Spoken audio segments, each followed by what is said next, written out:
Assalamualaikum warahmatullahi wabarakatuh. Baik, saya akan menjelaskan hasil makalah saya yang berjudul Ijtihad di Masa Rasulullah. Pengertian ijtihad adalah sebuah usaha yang sungguh-sungguh yang sebenarnya bisa dilaksanakan oleh siapa saja yang sudah berusaha mencari ilmu untuk memutuskan suatu perkara yang tidak dibahas dalam Al-Quran dan hadis dengan syarat menggunakan akal sehat dan pertimbangan yang matang. Diperbolehkannya ijtihad bagi Nabi Shallallahu Alaihi Wasallam. Ijtihad yang dilakukan Nabi Shallallahu Alaihi Wasallam terbatas pada qiyas. Apabila beliau menetapkan ijtihadnya, maka hal itu merupakan dalil yang sudah pasti keabsahannya. Karena beliau tidak akan menetapkan kesalahan, oleh karena itu tidak boleh berbeda dengannya. Sebagaimana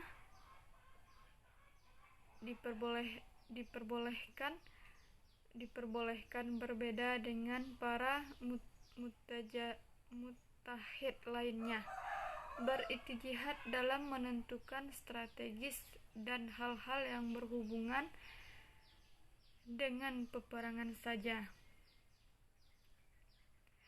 Dalam dalil mazhab yang dipilih adalah ijtihad Rasulullah Shallallahu Alaihi Wasallam terjadi dalam hal-hal yang berhubungan dengan penentuan hukum syariah dan dalam hal-hal peperangan.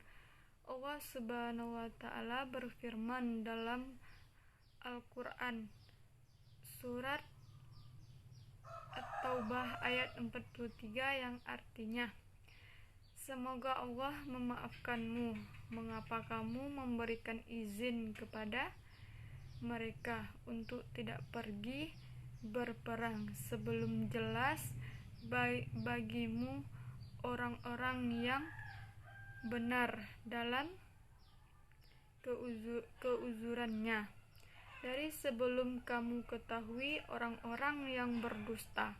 Quran surat At-Taubah ayat 43. Diperbolehkannya ijtihad bagi selain Rasulullah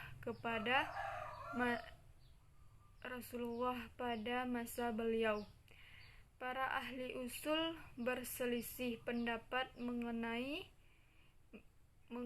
diperbolehkannya ijtihad bagi selain Allah Subhanahu wa Ta'ala pada masa kerasulannya.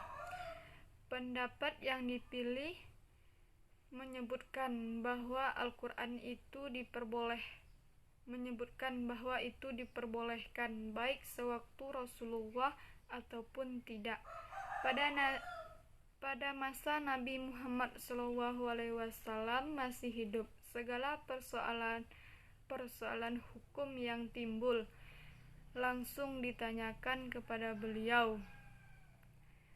Beliau memberikan jawaban hukum dengan menyebutkan ayat-ayat Al-Quran dalam keadaan tertentu yang tidak ditemukan jawabannya dalam Al-Quran. Beliau memberikan jawaban melalui penetapan beliau yang disebut hadis atau sunnah. Bila tidak menemukan jawaban secara harfiah dalam Al-Quran, mereka mencoba mencarinya dalam koleksi hadis Nabi. Apabila mereka belum menemukan jawaban dari kedua sumber tersebut, maka mereka menggunakan daya nalar yang dinamakan ijtihad. Hikmah ijtihad pada masa Rasulullah Shallallahu Alaihi Wasallam. Yang pertama, ijtihad Rasulullah sangat diperlukan untuk memperoleh penjelasan atau keputusan hukum mengenai suatu peristiwa dengan segera terhadap suatu hukum yang tidak ada dalam wahyu Allah Subhanahu wa taala. Yang kedua, ijtihad adalah perbuatan manusia.